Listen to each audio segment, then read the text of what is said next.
Terima kasih pemirsa, Anda kembali menyaksikan Kominfo Newsroom. Pemirsa, Kementerian Lingkungan Hidup dan Kehutanan memastikan pemantauan kualitas air di tanah air memiliki jangkauan luas dengan 15.000 titik pemantauan tersebar. Sistem pemantauan menjadi salah satu isu pembahasan di World Water Forum ke-10 yang digelar pada 18 hingga 25 Mei 2024 di Bali.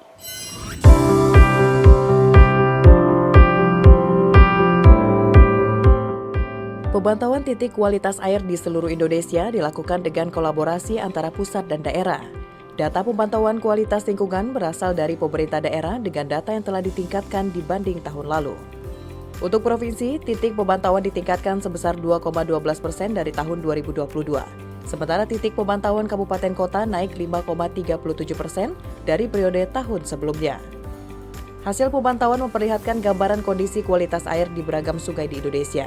Data KLHK mencatat, Indeks Kualitas Air APDA 2023 mencapai 54,59 poin, mengalami kenaikan dari tahun sebelumnya yang bernilai 53,88. Dirjen Pengendalian Pencemaran dan Kerusakan Lingkungan KLHK Sigit Reliantoro mengatakan pada tahun 2023 dari 812 titik pemantauan, menunjukkan 18% titik mengalami perbaikan kualitas air. Hal ini menunjukkan pemantauan titik kualitas air secara konsisten mengalami perbaikan kualitas. Pemantauan kualitas air merupakan salah satu isu yang diusung Indonesia dalam WWF ke-10. Indonesia akan memaparkan sistem pemantauan kualitas air. Salah satunya, OnLIMO yang digunakan untuk penghitungan indeks kualitas air. World Water Forum ke-10 akan membahas 4 hal, yakni konservasi air bersih dan sanitasi, ketahanan pangan dan energi, dan mitigasi bencana alam.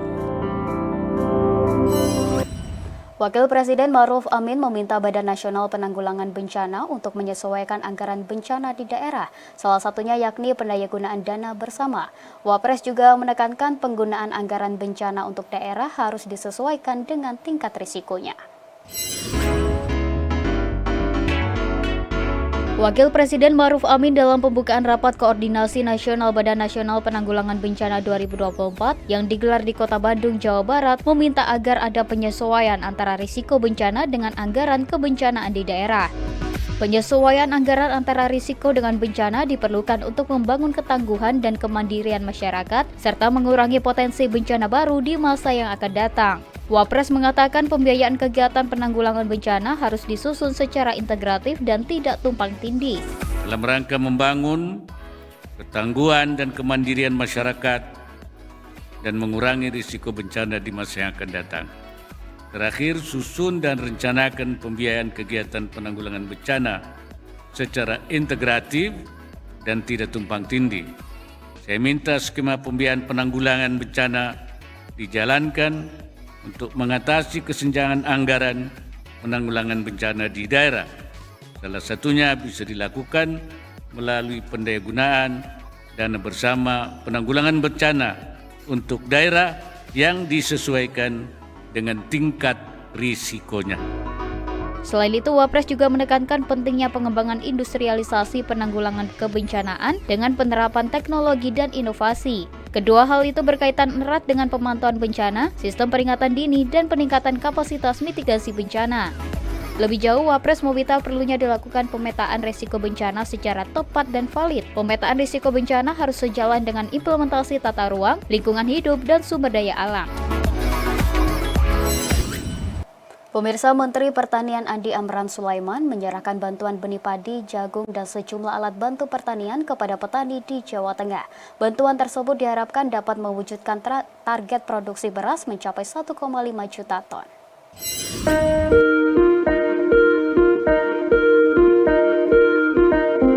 Sebagai upaya meningkatkan produktivitas pertanian melalui program pompanisasi, Menteri Pertanian Andi Amran Sulaiman menyerahkan sejumlah bantuan kepada para petani di 35 kabupaten kota di Jawa Tengah. Bantuan tersebut diantaranya benih jagung hibrida sebanyak 1.099.680 kg dan benih padi inbrida sebanyak 4.625.000 kg.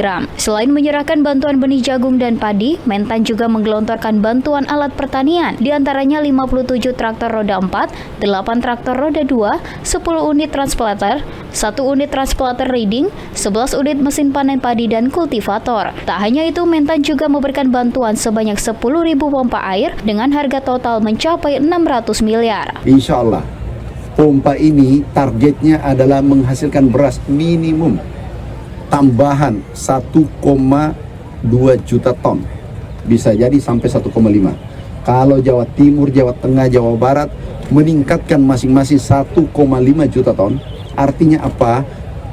Impor yang kita lakukan kurang lebih 3-4 juta ton selesai. Bantuan tersebut didistribusikan sesuai dengan kebutuhan masing-masing di setiap wilayah. Hal ini menjadi upaya pemerintah melalui Kementan RI dalam mewujudkan target produksi beras sebesar 1,2 hingga 1,5 juta ton yang diharapkan dapat memenuhi kebutuhan beras nasional. Kita beralih ke informasi lainnya, pemirsa. Presiden Joko Widodo menyebutkan saat ini Indonesia masih dalam kondisi kekurangan dokter spesialis.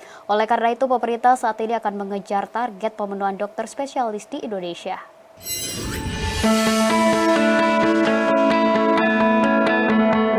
Presiden Joko Widodo dalam Rapat Kerja Nasional 2024 di International Convention Exhibition BSD Tangerang pada Rabu 24 April 2024 menyebutkan saat ini Indonesia masih dalam kondisi kekurangan dokter spesialis. Oleh karena itu, persoalan besar ini akan terus dilakukan upaya untuk penyelesaiannya. Presiden meminta semua pemangku kebijakan terkait untuk mengejar perbaikan jumlah rasio dokter dikarenakan rasio dokter di Indonesia masih berada di angka 0,47 atau peringkat ke-147 di dunia. Selain merevisi Undang-Undang Kesehatan, Presiden menyebutkan perlunya rencana pembangunan jangka panjang di sektor kesehatan, di mana pembangunan tersebut berada dalam satu garis dari daerah hingga pusat. Itulah kenapa Undang-Undang Kesehatan kita itu kemarin direvisi, sehingga akan mempermudah dokter untuk masuk ke spesialis, dokter spesialis. Membuka seluas-luasnya universitas tentu saja tetap dengan sebuah kualifikasi, dengan screening yang baik. Agar apa? Institusi pendidikan kita, baik itu universitas maupun rumah sakit yang ditunjuk, itu betul-betul bisa menghasilkan sebanyak-banyaknya dokter dan dokter spesialis. Karena yang saya lihat di lapangan, banyak rumah sakit yang tidak memiliki spesialis-spesialis tertentu yang berkaitan dengan misalnya MRI, yang berkaitan dengan cath lab, berkaitan dengan mamogram. Spesialisnya belum ada, tapi sudah didorong untuk ke sana. Pemirsa, Rapat Kerja Nasional atau Rakernas Kementerian Kesehatan 2024 digelar mulai hari ini hingga besok. Menteri Kesehatan Budi Gunadi Sadikin menyoroti kerjasama pemerintah dalam pemerataan akses layanan kesehatan. Kementerian Kesehatan menggelar Rapat Kerja Nasional atau Rakernas 2024 di International Convention Exhibition BSD Tangerang pada hari ini hingga besok. Transformasi kesehatan melesat menuju Indonesia Emas menjadi tema yang diangkat dalam Rakernas tahun ini.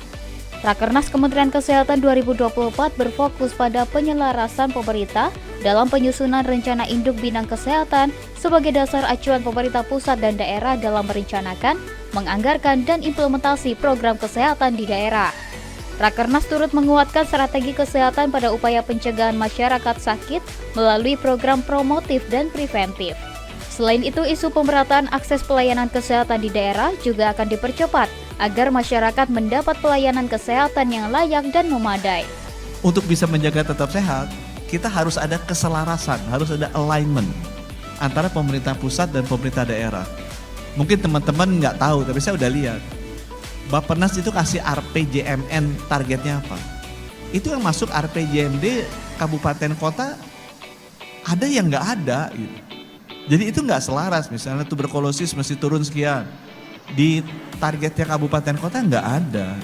Itu sebabnya kita ajak Bapeda. Pemirsa, kami akan kembali dengan dialog mengenai pentingnya pembangunan infrastruktur kesehatan sesaat lagi.